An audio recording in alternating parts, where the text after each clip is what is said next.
Tanah Sunda dikenal sebagai wilayah yang subur dengan alamnya yang indah dan mempesona. Di tanah ini, pada zaman dahulu terdapat banyak kerajaan yang sangat terkenal dan menjadi legenda. Kali ini saya akan membahas secara singkat 5 kerajaan yang pernah ada di tanah Sunda.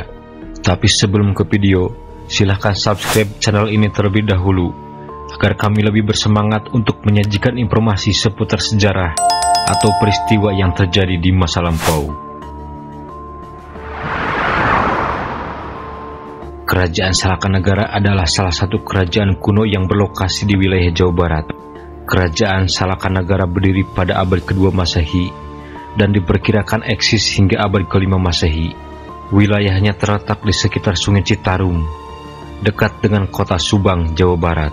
Salah satu pemimpin terkenal dari kerajaan Salakanagara adalah Maharaja Dewa Warman, yang dikenal dari beberapa prasasti batu yang ditemukan, seperti prasasti Ciakar dan prasasti Kebantenan.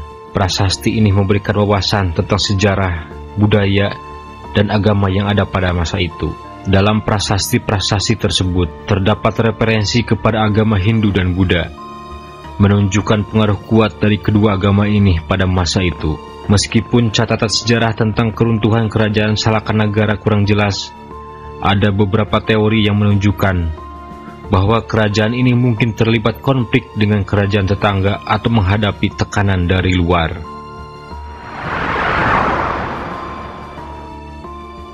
Tarumanagara adalah kerajaan tertua kedua di Nusantara setelah kerajaan Kutai. Kerajaan ini pernah berkuasa di wilayah barat Pulau Jawa pada abad ke-5 sampai abad ke-7 Masehi. Bukti tertua peninggalan arkeologi dari kerajaan ini adalah prasasti Ciaruten, berupa batu peringatan dari abad ke-5 Masehi yang ditandai dengan bentuk tapak kaki Raja Purnawarman. Ibu kotanya berada di daerah yang sekarang dikenal dengan Bogor, Jawa Barat.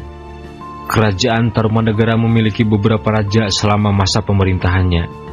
Salah satu raja yang terkenal dari Tarumanagara adalah Raja Purnawarman. Kerajaan ini dikenal karena pengaruh agama Buddha yang kuat. Banyak prasasti dan artefak yang menggambarkan budaya dan kepercayaan Buddha ditemukan di sana. Kerajaan Tarumanagara mengalami kemunduran dan kehancuran pada abad ke-7 Masehi. Kemungkinan penyebabnya termasuk serangan dari kerajaan-kerajaan tetangga dan perubahan dalam agama yang dominan. Menurut naskah Wangsakerta, kerajaan ini berdiri untuk menggantikan kerajaan Tarumanagara. Menurut naskah tersebut, wilayah Jakarta, Banten, Jawa Barat, Lampung, dan bagian barat Jawa Tengah merupakan daerah kerajaan Sunda di masa lampau. Sementara menurut naskah kuno primer Bujangga Manik, batas kerajaan Sunda ini berada di sebelah timur Provinsi Jawa Tengah, yaitu Cipamali atau Sungai Pemali, atau yang dikenal sekarang Kali Brebes, dan Ciserayu atau Kali Serayu. Raja Tarumanagara yang terakhir bernama Sri Maharaja Linggawarman Atma Hariwangsa Panunggalan Tirtabumi. Setelah Linggawarman ini wafat, kekuasaan kerajaan turun kepada menantunya, yaitu Tarusbawa.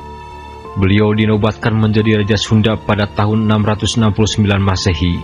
Tarusbawa kemudian memindahkan kekuasaan ke Sunda, tepatnya di hulu sungai Pakancilan yang saat ini dekat dengan Bogor.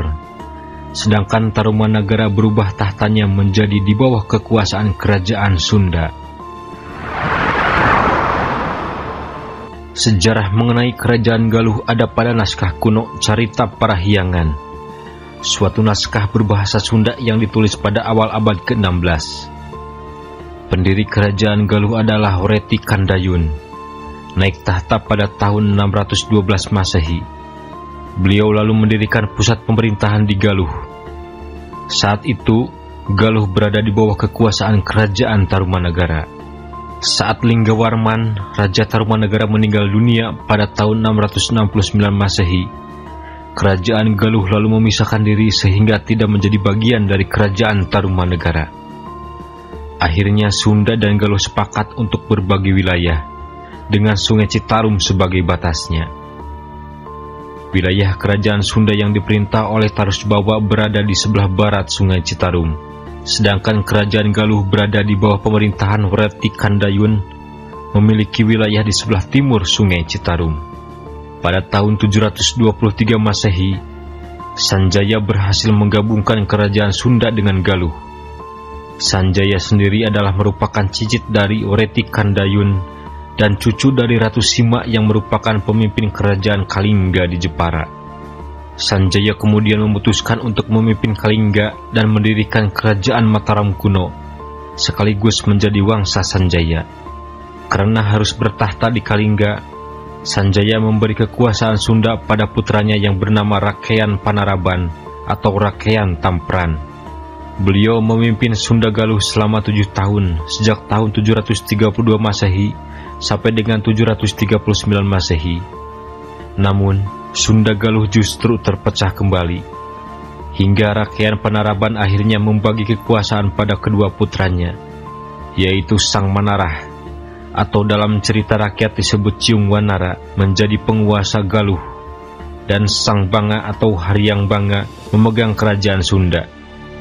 Selama berabad-abad lamanya, kedua kerajaan menjalani kehidupannya dengan masing-masing, hingga pada akhirnya kedua kerajaan bersatu kembali berkat pernikahan Jayadewata yang mendapat gelar Sri Baduga Maharaja dari Galuh dengan Ambedkasih dari Sunda. Di bawah kepemimpinan Jayadewata, kerajaan Sunda dan Galuh dikenal dengan Kerajaan Pajajaran. Kerajaan Pajajaran merupakan kerajaan bercorak Hindu di Jawa Barat. Ibu kota kerajaan ini bernama Pakuan atau sekarang menjadi Bogor. Pada masa jayanya, kerajaan yang berdiri pada tahun 923 Masehi ini adalah kerajaan yang kuat. Seperti kerajaan-kerajaan legendaris lainnya di Indonesia, kerajaan Pajajaran ini juga punya sejarah yang panjang. Mulai dari terbentuknya kerajaan ini, sampai keruntuhan dan peninggalan yang masih tersisa.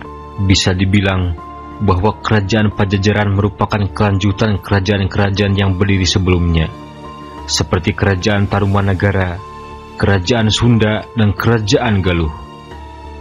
Menurut prasasti Sang Hyang Tapak, sosok yang mendirikan kerajaan Pajajaran tidak lain adalah Sri Jaya Bupati. Ia mendirikan kerajaan ini pada tahun 923 Masehi di Pakuan, Pajajaran. Saat itu, kerajaan ini belum resmi dinamai Kerajaan Pajajaran. Setelah Sri Jaya Bupati lengser, tahta kerajaan ini lantas jatuh ke tangan Rahyang Niskala Wastu Kencana, dan pusat kerajaan pun dipindahkan ke Kawali. Pada tahun 1428 Masehi, Sri Baduga Maharaja atau Prabu Siliwangi dinobatkan untuk menerima tahta dari kerajaan Sunda dan kerajaan Galuh. Penobatan tersebut juga menjadi periode akhir dari kerajaan Sunda dan kerajaan Galuh, serta menjadi awal periode kerajaan Pajajaran yang beribu kota di Pakuan, Pajajaran. Setelah Prabu Siliwangi, tahta kerajaan ini lantas diteruskan oleh raja-raja lainnya. Nama semua raja tersebut telah termaktub dalam naskah Babad Pajajaran, Carita Warugaguru, dan Carita Parahyangan.